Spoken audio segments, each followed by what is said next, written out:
नमस्कार, FM news देख रहे हैं आप। आपके साथ मैं हूं शरौतला। बुलेटिन की शुरुआत बड़ी खबर के साथ करते हैं। अमेरिकी राष्ट्रपति डोनाल्ड ट्रंप का एक पोस्ट सामने आया है जिसमें ईरान के लोगों से प्रदर्शन जारी रखने की अपील की गई है। आपको बता दें कि प्रदर्शन जारी रखो, मदद भेज रहा हूं, ये ट्रंप की तरफ से लिखा गया है। ट्रुथ पर उन्होंने पोस्ट किया है और लिखा कि आप अपना प्रदर्शन यूं ही जारी रखें और मैं आपके लिए मदद भेज रहा हूं।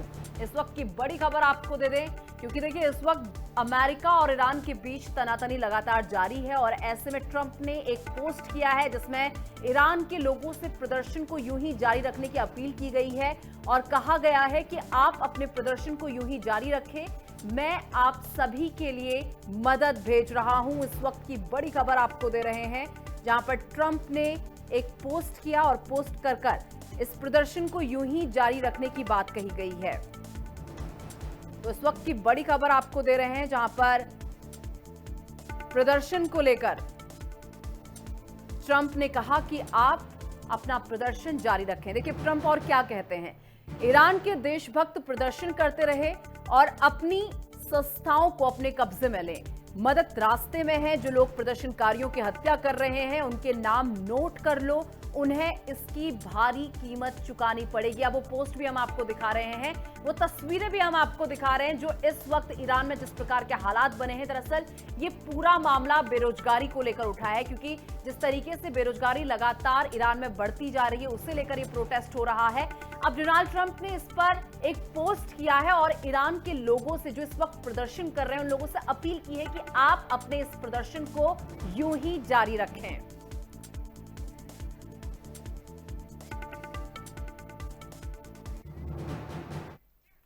और चलिए अगली बड़ी खबर आपको दे दें। ममता के दखल के खिलाफ ईडी ने दी थी अर्जी। आपको बता दें कि आईपैक की अर्जी पर हाईकोर्ट में होगी सुनवाई। ईडी पर अहम दस्तावेज चोरी करने का आरोप लगाया गया है। आईपैक मामले पर कलकत्ता हाईकोर्ट में सुनवाई। इस वक्त की बड़ी जानकारी आपको दे दें जहां पर आईपैक मामले में हाईकोर्ट में सुनवाई होनी है। ममता के दखल के खिलाफ ईडी ने यह अर्जी दी थी और आईपैक की अर्जी पर भी हाईकोर्ट में सुनवाई। तो ईडी पर अहम दस्तावेज चोरी करने का आरोप लगाया गया था। आईपैक मामले पर कलकत्ता हाईकोर्ट आज सुनवाई करेगा। तो इस वक्त की बड़ी जानकारी आपको देते जहां पर आईपैक मामले पर आज कलकत्ता हाईकोर्ट अपनी सुनवाई करने जा रहा है। आपको बता दें कि आईपैक की तरफ से भी एक अर्जी दी गई थी और आज उसी मामले को लेकर सुनवाई होनी है। तो कलकत्ता हाईकोर्ट आईपैक रेड मामले पर आज सुनवाई करेगा। पश्चिम बंगाल के कोलकाता में पॉलिटिकल कंसल्टेंट फॉर्म आईपैक के आईटी हेड प्रतीक जैन के ऑफिस पर 8 जनवरी को ईडी ने रेड की थी। रेड के दौरान बंगाल की सीएम ममता बनर्जी भी उसी जगह पर पहुंची थी। ये पूरा मामला 8 जनवरी का है। ईडी ने ममता पर आरोप लगाया था कि वो कथित कोयला तस्करी से जुड़ी मनी लॉन्ड्रिंग मामले में छापेमारी के दौरान रुकावट पैदा की है। वे प्रतीक जैन के घर में जबरन घुसी और अपने साथ कई फिजिकल डॉक्यूमेंट्स और इलेक्ट्रॉनिक डिवाइस लेकर गई। इसके बाद 9 जनवरी को ईडी ने मामले में दखल देने के लिए कलकत्ता हाईकोर्ट का रुख किया था और 9 जनवरी को कोर्टरूम में हंगामे के कारण सुनवाई नहीं हो सकी थी।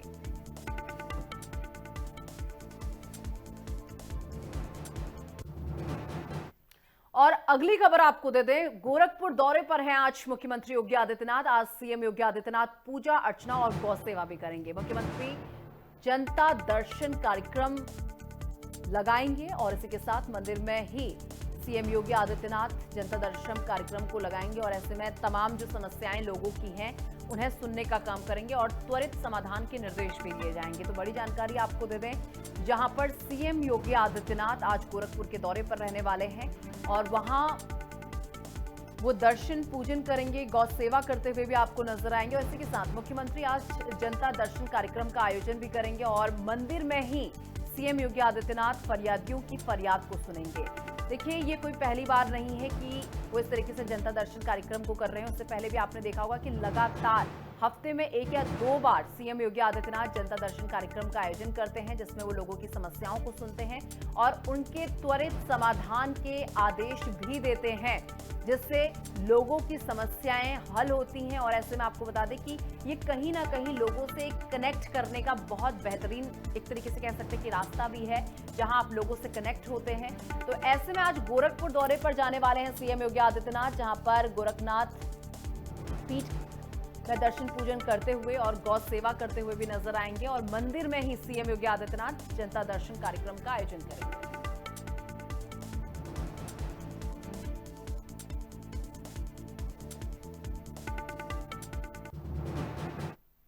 रवि किशन के जन्मदिन पर गोरखपुर में आयोजित गोरखपुर महोत्सव में शिरकत करने पहुंचे मुख्यमंत्री योगी आदित्यनाथ ने कार्यक्रम को संबोधित किया और इस दौरान उन्होंने युवाओं को बाइक पर स्टंट न करने की सलाह दी है और यातायात नियमों का पालन करने पर जोर दिया है। सीएम योगी आदित्यनाथ ने सांसद रवि किशन पर मजाकिया अंदाज में चुटकी ली है कि जब तक आप खुद में परिवर्तन नहीं लाएंगे तब तक दूसरों से बदलाव की उम्मीद नहीं की जा सकती। उन्होंने कार्यक्रम में प्रतिभाग करने वाले अन्य लोगों और उनकी उपलब्धियों की जानकारी भी दी और क्या कुछ कहा सीएम योगी आदित्यनाथ ने, चलिए आपको सुनवाते हैं।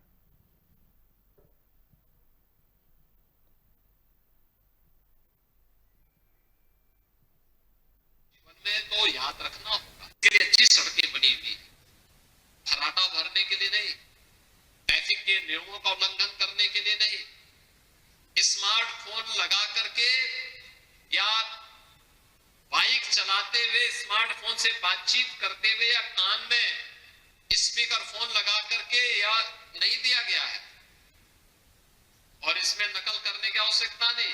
मैं देख रहा था रवि किशन एक बार तो कैसे कर रहे थे, मैंने उनको कहा, मैंने कहा ऐसा धोखा मत करो भाई, अगर आप स्वयं उल्लंघन करेंगे तो दूसरों से फिर कैसे उम्मीद करते हैं।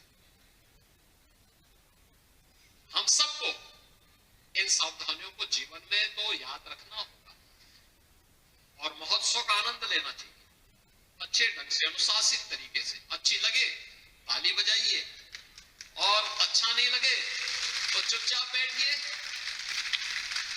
अभी कुछ ही देर में यहाँ पे कालीबाड़ी के बाबा जी और उनका रवि किशन का भी एक काव्य पाठ होगा और कालीबाड़ी के बाबा जो है ये मिथिलांचल से और मिथिलांचल की एक बेटी बिहार विधानसभा की सदस्य सुश्री मैथिली ठाकुर, उनका भी यहाँ पर अभी एक भजन भी होगा। तो यहाँ पर कालीबाड़ी के बाबा और इनका जो है रवि किशन के काव्य पाठ में बाबा स्वस्ति वाचन करेंगे, उसके बाद उनका काव्य पाठ होगा, क्योंकि दोनों की जोड़ी बन चुकी है, दोनों एक साथ फिल्मों में भी काम करने वाले हैं। तो दोनों की कौन सी फिल्म आती है मैं नहीं जान रहा हूं, लेकिन दोनों एक साथ काम करेंगे। कब करेंगे ये भी अभी, लेकिन मैंने कहा भी ये फिल्म आप यूपी से बाहर ही करना, यूपी के अंदर मत करना। गोरखपुर महोत्सव के लिए और मकर संक्रांति और खिचड़ी त्योहार के लिए मैं आप सबको बधाई देता हूं।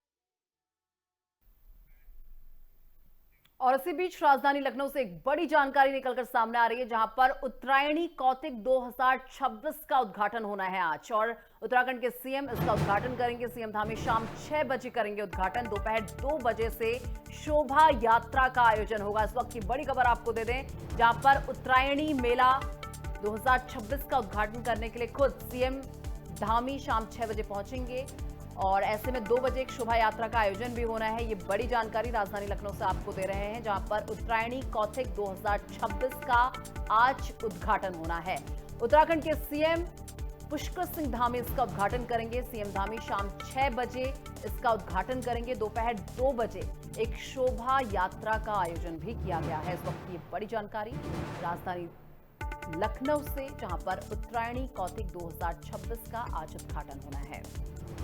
सीएम धामी इसके उद्घाटन के लिए आज लखनऊ पहुंचेंगे और 6 बजे का समय बताया जा रहा है जब ये उद्घाटन होगा और दोपहर 2 बजे देखिए एक शोभा यात्रा का आयोजन भी होना है।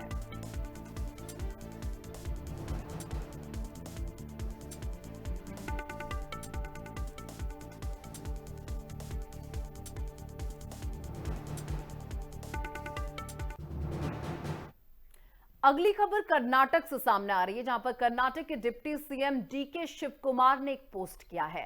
राहुल गांधी से मुलाकात के बाद ये पोस्ट किया गया है। इस पोस्ट में क्या लिखा गया है वो भी आपको बताते हैं।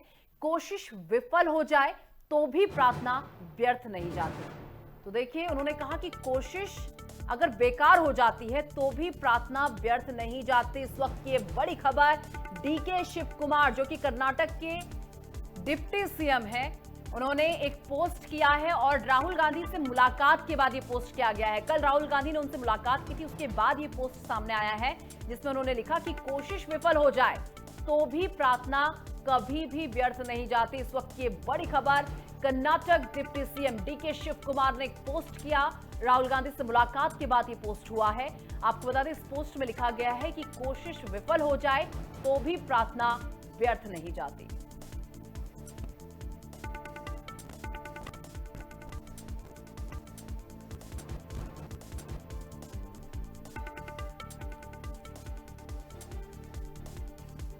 कर्नाटक से इस वक्त की बड़ी जानकारी, कर्नाटक के deputy CM DK Shivakumar ने पोस्ट किया है। राहुल गांधी से मुलाकात के बाद ही पोस्ट किया गया है। आपको बता दें, उन्होंने लिखा कि कोशिश विफल हो जाए तो भी प्रार्थना व्यर्थ नहीं जाती। अब किस ओर वो इशारा कर रहे हैं अभी कुछ कहा नहीं जा सकता। किस चीज को लेकर उन्होंने इस तरीके का पोस्ट किया है कि कोशिश विफल हो जाए तो भी प्रार्थना व्यर्थ नहीं जाती। ये बड़ी जानकारी कर्नाटक के deputy CM DK Shivakumar ने एक पोस्ट किया है। कल उनकी मुलाकात राहुल गांधी से हुई थी। केवल राहुल गांधी ने डीके शिव कुमार से मुलाकात नहीं की थी, इसके अलावा आपको बता दें कि कर्नाटक के सीएम सिद्धारमैया से भी उन्होंने मुलाकात की थी। लेकिन आपको बता दें कि राहुल गांधी से मुलाकात के बाद डीके शिव कुमार का एक पोस्ट सामने आता है जिसमें उन्होंने लिखा कि कोशिश विफल हो जाए तो भी प्रार्थना व्यर्थ नहीं जाती।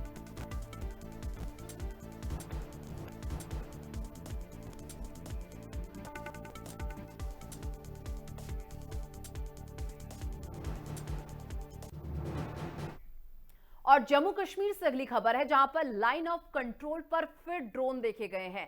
7 पाकिस्तानी ड्रोन भारतीय सीमा में इस वक्त दिखे हैं और राजौरी सेक्टर में देखे गए पाकिस्तानी ड्रोन सुरक्षा बलों की फायरिंग के बाद ड्रोन वापस लौट गए हैं। ये बड़ी जानकारी आपको दे दें, एक बार फिर ड्रोनों की हलचल देखने को मिली है। 7 पाकिस्तानी ड्रोन देखे गए हैं। सुरक्षा बलों ने फायरिंग की जिसके बाद ये ड्रोन वापस लौट गए हैं। ये बड़ी जानकारी जम्मू कश्मीर से इस वक्त आपको दे रहे हैं, जहां पर लाइन ऑफ कंट्रोल पर फिर ड्रोन देखे गए हैं, ड्रोन एक्टिविटी देखी गई है। 7 पाकिस्तानी ड्रोन भारतीय सीमा पर दिखे हैं और राजौरी सेक्टर में ये पाकिस्तानी ड्रोन देखे गए हैं। सवाल ये भी है क्योंकि गणतंत्र दिवस बेहद नजदीक है और उस बीच लगातार ड्रोन किस तरीके की एक्टिविटीज जो सामने आ रही है, ये एक चिंता का विषय भी बनती जा रही है। क्योंकि 26 जनवरी को जब पूरा देश गणतंत्र दिवस मनाएगा, उससे पहले अगर इस तरीके की हलचल होती है तो ये कहीं ना कहीं सुरक्षा एजेंसियों के लिए एक चिंता का विषय भी है। ऐसे में आपको बता दें कि इससे पहले 5 पाकिस्तानी ड्रोन देखे गए थे। एक बार फिर लाइन ऑफ कंट्रोल के पास ये ड्रोन देखे गए हैं और 7, अब ये संख्या बढ़ गई है। पहले 5 थी, अब ये संख्या बढ़कर 7 हो गई है। 7 पाकिस्तानी ड्रोन देखे गए हैं, राजौरी सेक्टर में देखे गए हैं ये पाकिस्तानी ड्रोन। और इसी के साथ देखिए, सुरक्षा बलों ने जब इस पर फायरिंग की तो ये ड्रोन वापस लौटे हैं। तो ये बड़ी जानकारी जम्मू कश्मीर से निकलकर सामने आ रही है, जहां पर लाइन ऑफ कंट्रोल पर ये ड्रोन देखे गए हैं। 7 पाकिस्तानी ड्रोन भारतीय सीमा पर देखे गए हैं।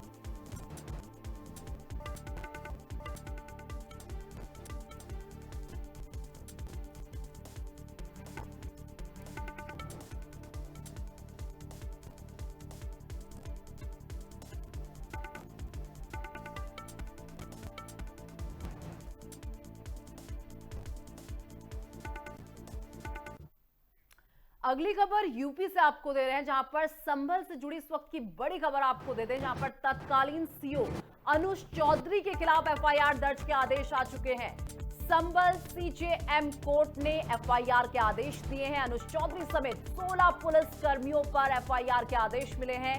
हिंसा के दौरान आलम नाम का लड़का घायल हुआ था। घायल लड़के के पिता ने कोर्ट में गुहार लगाई थी। ये बड़ी जानकारी आपको दे दें, जिसके बाद आपको बता दें कि अब एफआईआर के आदेश जारी कर दिए गए हैं। यूपी के हिंसा संभल से जुड़ी इस वक्त की सबसे बड़ी खबर, तत्कालीन सीओ अनुज चौधरी के खिलाफ एफआईआर के आदेश दिए गए हैं, जिन्हें एक समय पर सिंघम तक का दर्जा दे दिया गया था, सिंघम कहा जाता था। और ऐसे में अब आपको बता दें कि इनके खिलाफ एफआईआर के आदेश दिए गए। दरअसल हिंसा के दौरान आलम नाम का लड़का घायल हुआ था, जिसके बाद कोर्ट की तरफ से यह आदेश दिए गए हैं कि अनुज चौधरी जो तत्कालीन सीओ हैं, अनुज चौधरी, उनके खिलाफ एफआईआर दर्ज करने के आदेश जारी हो चुके हैं और उनके साथ कई पुलिसकर्मी और हैं जिनके खिलाफ एफआईआर दर्ज होगी। तो सीजेएम कोर्ट ने एफआईआर दर्ज करने के आदेश दिए हैं। बड़ी जानकारी यूपी के हिंसा संभल खबर से जुड़ी हुई इस वक्त की बड़ी जानकारी, तत्कालीन सीओ अनुज चौधरी के खिलाफ एफआईआर दर्ज करने के आदेश, संभल सीजेएम कोर्ट ने एफआईआर के आदेश दिए हैं।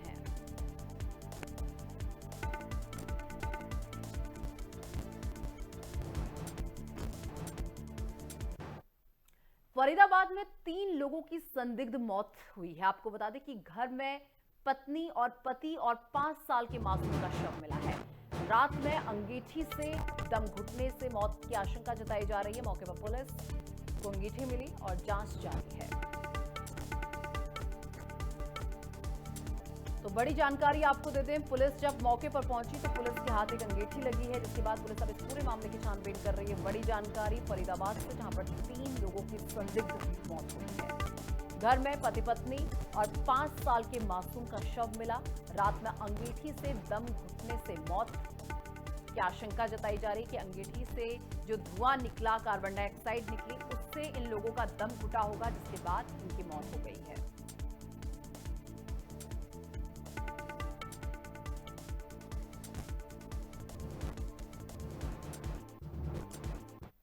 अब हैदराबाद से बड़ी खबर सामने आ रही है, जहां पर कुकचपल्ली में भीषण आग लगी। एक बार फिर कई सिलेंडर्स में एक साथ धमाका हुआ है। ये बड़ी जानकारी आपको दे दें, जहां आपको बता दें कि कई सिलेंडर्स में एक साथ धमाका हुआ है। इस वक्त की बड़ी खबर, कुकचपल्ली में बड़ा हादसा देखने को मिला है और एक साथ आपको बता दें कि कई सिलेंडर्स में धमाका हुआ है। ये बड़ी जानकारी हैदराबाद से सामने आ रही है, जहां पर आपको बता दें कि कुकचपल्ली में भीषण आग लगी है और एक के बाद एक कई सिलेंडर्स में विस्फोट हो गया।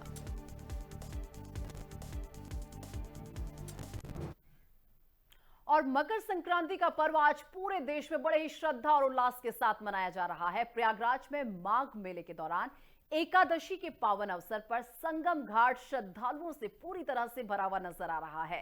तड़के सुबह से ही आपको बता दें कि बड़ी संख्या में श्रद्धालु आस्था की डुबकी लगाने के लिए पहुंचे, जिससे संगम पर आस्था का जनसैलाब उमड़ पड़ा, जिसने घाटों पर चहल पहल और बढ़ा दी।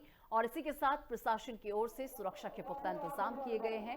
श्रद्धालु हर हर गंगे के जयकारे लगाते हुए पुण्य स्नान कर रहे हैं। अभी कुछ तस्वीरें भी आपको दिखा रहे हैं, जहां पर सुबह से ही आपको बता दें कि गंगा स्नान का जो कार्यक्रम है वो चल रहा है। लोग सुबह से ही आस्था की डुबकी लगा रहे हैं और साल का पहला त्योहार कहा जाता है इसे। और मकर संक्रांति से अन्य पर्वों की शुरुआत हो जाती है। तो माघ मेले में संगम पर आस्था का जनसैलाब उमड़ा। लोग बड़ी संख्या में यहां पर पहुंचे और संगम घाट इस दौरान भरा हुआ नजर आया और श्रद्धालु से गुलजार नजर आया। बड़े धूमधाम के साथ आज पूरे देश भर में मकर संक्रांति का ये पर्व मनाया जा रहा है। तो माघ मेले में श्रद्धालुओं की जबरदस्त भीड़ देखने को मिली है।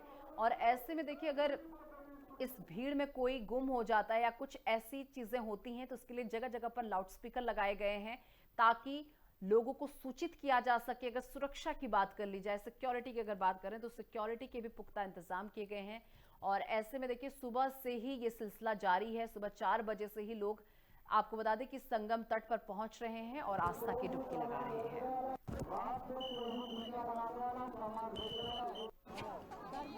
मेले में आस्था की डुबकी लगाने को लेकर सुबह से लोग आ रहे हैं और जिस प्रकार से 14 जनवरी है, मकर संक्रांति का त्योहार है, आस्था की डुबकी लगा रहे हैं। हमारे साथ आचार्य जी हैं, क्या कहेंगे इस पावन अवसर पर जिस प्रकार से लोग आस्था की डुबकी लगा रहे हैं? इस बार जो इस पावन अवसर पे आस्था की डुबकी लगा रहे हैं, उनको 2 गुना फल मिलेगा, क्योंकि आज एकादशी भी है। सबसे ज्यादा महत्व माघ मास कृष्ण पक्ष की एकादशी है, जिसे सटतिला एकादशी कहा जाता है। और आज ही के दिन भगवान सूर्य मकर राशि में प्रवेश कर रहे हैं। मकरे अर्घ स्नान प्रारंभ हो रहा है और उसी के साथ एकादशी का पुण्य प्रताप है। तो आज जो एक डुबकी पुण्य की लगाई जाएगी, उसमें भगवान विष्णु की प्रसन्नता के साथ भगवान सूर्य की प्रसन्नता होगी। भगवान सूर्य का उदय हो गया है। सूर्य की रश्मियां जैसे ही जल पे पड़ेंगी, इस दिव्य मुहूर्त में जो स्नान करेगा उसकी शरीर की रोग प्रतिरोधक क्षमता का विकास होगा।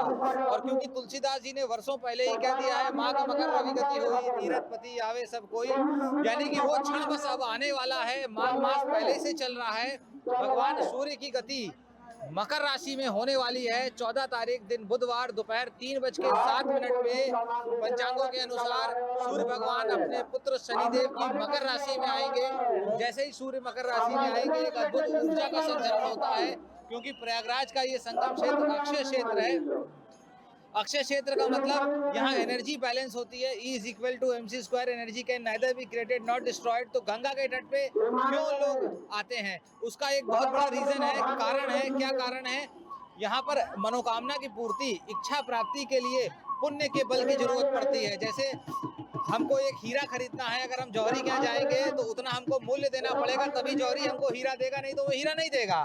इसी प्रकार अगर कोई भी चीज हमको जरूरत होती है तो ईश्वरीय व्यवस्था में जो करेंसी चलती है वो पुण्य की करेंसी चलती है। तो पुण्य की करेंसी को अर्जन करने के लिए लोग स्नान करते हैं, दान करते हैं। तिल दान का महत्व है, संगम दान का क्षेत्र है। तो दान करने से पुण्य की ऊर्जा जो प्राप्त होती है, उससे ऐसी ऐसी मनोकामनाएं पूर्ण होती हैं।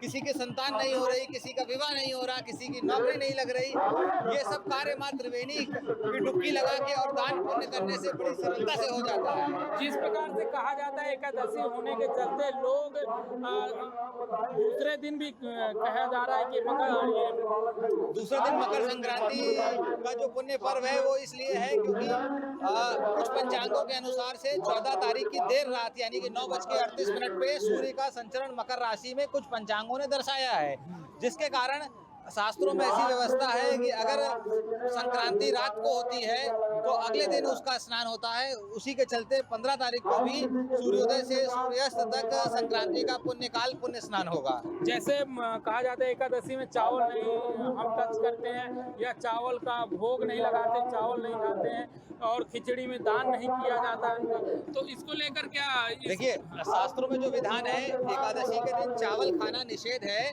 लेकिन संगम का अक्षय क्षेत्र है, अक्षय क्षेत्र पे दान किया जा सकता है। दान से लोग परलोक सुधरते हैं। और जब हम चावल दान करेंगे तो चंद्रमा ग्रह यानी कि मनोविकार से मुक्ति मिलती है। तो एकादशी के दिन क्योंकि संक्रांति है, संक्रांति के प्रभाव से इसमें कोई दोष नहीं है, बल्कि दान करने से और फायदा होगा, और फायदा होगा। अच्छा, जिस प्रकार से इस बार महाकुंभ 2026 है, क्या आप मानते हैं कि आज काफी कम भीड़ है कि कोई इसमें कमी नहीं है आज तक? देखिए भीड़ 3:07 से जब संक्रांति लगेगी उसके बाद भीड़ बढ़ेगी, और सबसे ज्यादा भीड़ जो कल जब सूर्योदय होगा उस समय भीड़ ज्यादा होगी, क्योंकि संक्रांति लग भी चुकी होगी और उसका जो 15 तारीख का जो इफेक्ट है, जो ग्रह नक्षत्र है, वो बहुत ज्यादा विशेष है। तो 2 दिन मकर संक्रांति का त्योहार मनाया जा रहा है। क्यों? क्योंकि कहीं ना कहीं एकादशी के होने के चलते शास्त्रों का मानना है कि एकादशी होने के चलते 2 दिन ये त्योहार और सरकारी छुट्टी भी की गई है। जी। और त्रिवेणी में तो जब भी डुबकी लगा लीजिए तभी एक पुण्य की प्राप्ति होती है। सूर्य की रश्मियां जो जल पे पड़ती हैं तो गंगा जी की औषधि एक टॉनिक के रूप में काम करती हैं। यहाँ पर कड़ाके की सर्दी का असर नहीं होता है लोगों को, और दूर दराज से लोग यहाँ पर आते हैं। तुलसीदास जी ने भी कहा है, माघ मकर रवि गति होई, तीर्थपति आवे सब कोई। तो वो क्षण जब माघ के महीने में रवि की गति यानी भगवान सूर्य की गति उत्तरायण होती है, सूर्य मकर राशि में आते हैं। सूर्य का पुत्र है शनि, पिता पुत्र होके सूर्य शनि की बनती नहीं है, लेकिन जब मकर राशि में सूर्य आते हैं तो इस विरोधाभास में एक दिव्य ऊर्जा का संचरण होता है। जैसे कोई भी उपकरण हम लोग चलाते हैं तो हमको ठंडा और गर्म दोनों एनर्जी की जरूरत पड़ती है करंट के लिए, और उसी से हमारे सारे डिवाइसेस चलते हैं। तो वो जो शक्ति है, सूर्य एक गर्म ऊष्मा का प्रतीक है, शनि अंधकार का है और ठंडक का प्रतीक है। जब दोनों मिलते हैं, जब मकर राशि में सूर्य शनि की राशि में जब आते हैं उस समय जो ऊर्जा का विसर्जन होता है और जो जल में ऊर्जा पड़ती है, अगर हम लोग सच्चे मन से हृदय में गंगा मैया का स्मरण करके यहाँ पर स्नान करते हैं तो निश्चित ही मोक्ष की प्राप्ति होती है। उसी के साथ साथ हमारी रोग प्रतिरोधक क्षमता का विकास होता है। देखिए इतनी कड़ाके की सर्दी है, ना आपको लग रही ना हमको लग रही। ऐसे अगर हम लोग घर में होते इतनी ठंडी में तो बीमार हो जाते। तो ये संगम तट की महिमा है कि जो हम लोगों को खींचे ला रही है। यहाँ देश विदेश के श्रद्धालु आ रहे हैं, और शास्त्रों के अनुसार से देवता, धनुज, मानव, किन्नर, नर श्रेणी, हर श्रेणी के लोग तीर्थराज प्रयागराज में उपस्थित हो जाते हैं। इसीलिए इसे तीर्थों का राजा कहा गया है। तीर्थों का राजा है प्रयागराज, और यहाँ पर सभी तीर्थ माघ मास में राजा के सामने हाजिरी लगाते हैं। तो हम लोग का बड़ा सौभाग्य है, गंगा मैया की बड़ी कृपा है, त्रिवेणी माँ की कृपा है कि जो इस पुण्य अवसर पे हम और आप यहाँ पर खड़े हुए हैं। आप अपना नाम और ग्रह नक्षत्रम ज्योतिष शोध संस्थान से ज्योतिषाचार्य आशुतोष वर्षी। देखिए, जिस प्रकार से जो महत्व है मकर संक्रांति में स्नान करने का, वो ज्योतिषाचार्य जी के द्वारा पूरा बताया गया है। जिस प्रकार से आस्था की डुबकी लगाने को लोग दूर दूर से पैदल चलकर अपने वाहनों से आ रहे हैं। ये काली मार्ग मुख्य मार्ग है, यहीं से प्रवेश दिया जा रहा है और आप तस्वीरों में भी देख सकते हैं किस प्रकार से लोग आस्था की डुबकी लगाने को लेकर परिवार सहित आ रहे हैं। हम इनसे जानने की कोशिश करेंगे कि कहाँ से आए हैं और क्या नाम है, और ये आस्था की डुबकी जो मकर संक्रांति के रूप में है, बताया जा रहा है कि 15 और 14 को 2 दिन मकर संक्रांति का त्यौहार मनाया जा रहा है, जिसको देखते हुए अभी से लोग लगभग 5 बजे सुबह का टाइम है, जहां पर लोग आस्था की डुबकी लगाने को लेकर आ रहे हैं। आइए हम जानते हैं कुछ लोगों से कहां से आए हैं। देखिए, कुछ लोग तो जो आस्था की डुबकी लगाने को लेकर आ रहे हैं, लोग कहा जाता है कि मौन में रहकर डुबकी लगाते हैं, बोलते नहीं हैं। जब डुबकी लगा लेते तभी अपनी मुंह से कुछ बोलते हैं, गंगा माई की जयकारे लगाते हैं, और जब तक डुबकी नहीं लगाते तब तक लोग बोलते नहीं हैं। मगर मैं देखता हूँ, कोशिश करता हूँ कोई शायद बोल दे। क्या नाम है भैया? देखिए, कोई बोल नहीं रहा है क्योंकि कहीं ना कहीं लोग भैया 1 मिनट टाइम देंगे क्या? क्या नाम है आपका? राजेश टाइगर। कहाँ से आए हैं आप? पांडुरमा से छिंदवाड़ा से। अब एमपी छिंदवाड़ा। साथ में कौन है? अरे रुकेंगे वरना खो जाएंगे। तो कहाँ आए हैं आप डुबकी लगाने? क्या महत्व है इसका? बहुत सारा महत्व है। क्या? की स्थिति का, मकर संक्रांति का महत्व है, बहुत हाँ। बड़ा रहता है। बहुत बड़ा है। हिंदू पर्व में सबसे ज्यादा महत्व रहता है। तो जिस प्रकार से ठंड है, ठंड में पूरे परिवार के साथ पूरे हैं। परिवार के साथ आए। देखिए, लोग आस्था की डुबकी लगाने को लेकर पूरे परिवार के साथ आए हुए। क्या नाम है भैया आपका? क्या नाम है दादाजी? कहाँ से आए हैं? अच्छा, तो जिस प्रकार से दूसरा ये आस्था की डुबकी लगाने को लेकर आप जा रहे हैं, हाँ, तो क्या कहेंगे इस विषय में? मैं अब गंगा जी में स्नान करके उसे गंगा जी से मांगे कि आशीर्वाद का फल मिले हम। अच्छा, तो कितनी दूर से अभी पैदल चल के आए हैं आप? पैदल 500-550 2 किलोमीटर आ रहे हैं आप? क्या नाम है आपका? नारायण दास यादव। कहाँ से आए हैं? हम आए हैं एमपी से, मध्य प्रदेश से, जिला टीकमगढ़ से। अच्छा, तो क्या कहेंगे इस पावन अवसर अरे पर? पावन अवसर पे यहाँ तीर्थराज पे आपकी कहाँ तक बढ़ाई करेंगे? जितनी बढ़ाई करो उतने की कम है, उतनी कम है। उतनी कम है।